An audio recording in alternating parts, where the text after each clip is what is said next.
Arratsaldeon eta ongi etorri gazte mugimenduaren inguruko saio berrira.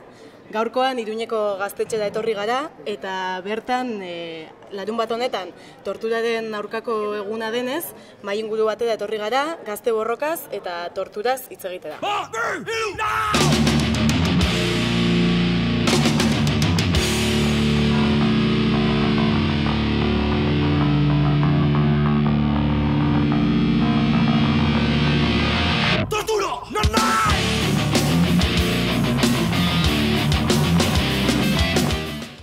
Kaixo, arratsaldeon.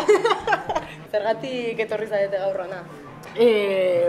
Ikusi genolako zegoen ekitaldia eta Iruñan gauza asko eta atzeratu behar da eta interesgarria iruditu zitzaigun. Atxilotu zituzten orain dela hainbat urte lagun batzuei eta orain kontatu behar dute bere esperientzia. Badago hemen tortura eta gazteon inguruko hitzaldi bat eta iruditzen zait oso gai interesgarria.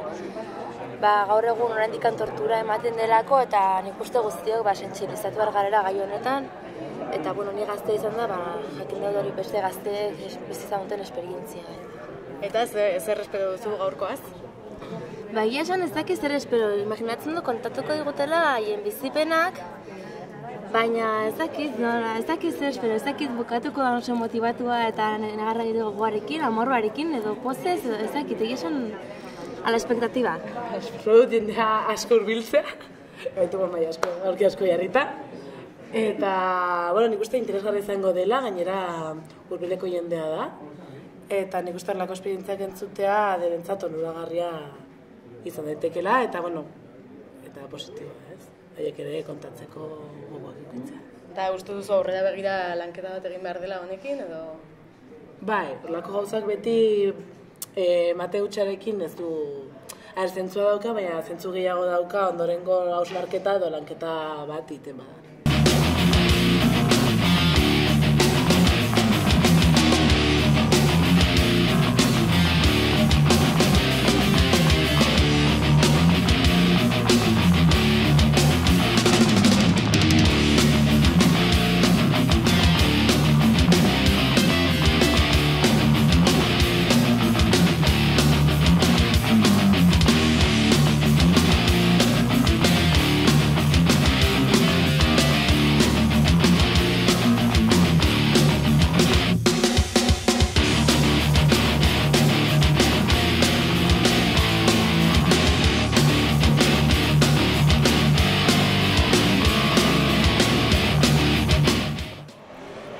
Hau izan da dena gaurkoz, hurrengo gazte saioetan ikusiko dugu elkar, eragin buruari eta heldu borrokari.